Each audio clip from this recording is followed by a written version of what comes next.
Ola from Barcelona. Dito ko ngayon sa shop at kumukuha ng ilang pagkain para dalhin sa lola ng asawa ko na bibisitahin namin today. At nakita ko nga ang maminlo ko. Alam nyo, kahit retired na yung maminlo ko, pumupunta pa rin yan sa shop para tumulong. Diob kasi ng asawa ko ngayon. Konti lang naman ang request na pagkain ni lola. Pero itong maminlo ko, nako, isinama na rin ang mga ilang tinapay na natira kahapon. Hindi daw kasi nabenta lahat. May araw talaga na mahina ang bentahan. Lalo na kapag summer. Yan kasing season na pinaghahandaan at pinag-iipunan ng karamihan dito. Yan ang season kung saan nakikita kong puno ang mga restaurants. Ang summer, ang season na talagang ginagastusan ng mga tao. Mas preferred nila na kumain sa labas kaysa magluto sa bahay. Kaya na-expect na namin na mahina talaga ang kitaan sa negosyo na to kapag tag-init. Kaya kailangan bumawi kami ng mahigpit after ng summer. Kasi maraming bills na babayaran. Buti na lang today, puno ang tindahan. So kahit paano, pwede kami makabawi-bawi.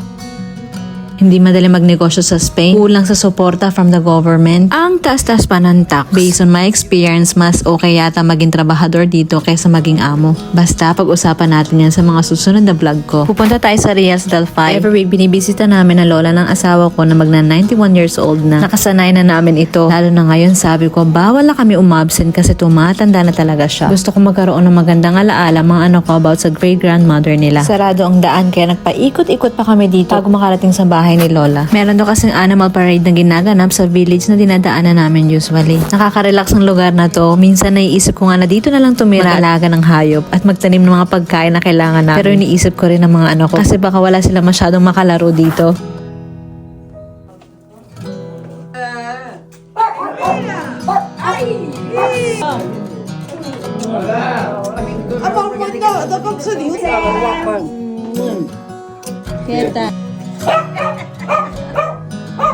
Nagsuka na naman itong anak ko. 2 araw na kasi masama ang pakiramdam niya. Actually, wala pa kami tulog niyan kasi kaninang madaling araw nasa ospital kami. Kasi di siya makatulog dahil sa sobrang sakit ng ulo. Sabi ng doktor, wala naman daw dapat ipag-alala kasi another virus lang din siya. Na kailangan pagdaanan ng anak ko. May ganon. Hay, taglamig kasi dito. At hindi nagmama sa mga tao kahit may mga sakit. At syempre, dahil na rin sa school, hawa-hawa na lang. Bago mag-lunch, nakasanayan na namin na magpika-pika at vermouth. Kumakain kami ng seafood in can. Asahan nyo na tuwing bumibisita kami sa kanya, pare-pareho laging ihahain fried niya. Potatoes, pero ang mga patatas na ito fresh, galing sa farm ng kapitbahay niya. Tapos rice bomb na may parsley at garlic, sauteed tomatoes niya, na si lola mismo ang nagpe-preserve. Tapos palagi siya nagluluto ng kanin na may parsley at garlic. Alam niya na mahilig ako sa kanin. Nilalagyan lang namin ng sauteed tomatoes, na si lola mismo ang nag-preserve. Once a year, nagdededicate siya ng oras para makagawa ng preserved tomatoes na kakailanganin niya for the whole year. Ang mga tomatoes na yon ay galing din dito sa mga kapitbahay niya. Minsan dito kami natutulog pag may 2 days off si Mr. Kasi maraming pwedeng gawin dito. Naipakita ko na ito sa inyo sa mga vlogs ko at alam nyo na rin kung ano-ano mga pwede nyong bisitahin. Siya nga pala minsan tinuturoan ko si Mr. na magtagalog pero nahihirapan talaga siya. Para siyang sinisipon na ewan. Willing naman siya matuto kasi palagi niya sinasabi na he's a Filipino at heart. Pero di talaga maiwasan na maubos ang pasensya niya. Kaya yan, minsan napapamura na lang siya.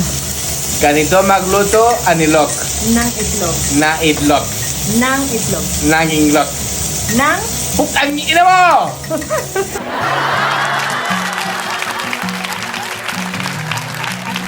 Ayan, kainan na.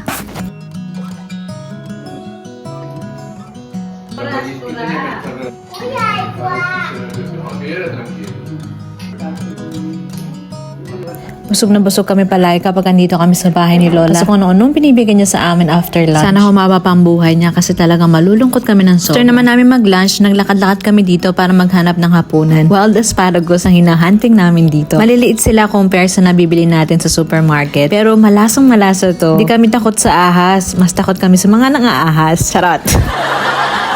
Hindi naman aggressive ang mga ahas dito. Nagtatago agad sila. Isang beses naka-encounter ako. Grabe yung takbo ko. Naman dumadaan ako sa mga sanga-sanga ng puno. Tapos yun, nakasabit pala yung ahas doon. Kulang na lang maghalikan kami sa sobrang lapit. Kaya yung tumakbo talaga ako ng mabilis. Pero sabi naman ng asawa ko, hindi naman daw venomous yung nakita ko. So, kahit na, ahas pa rin yun.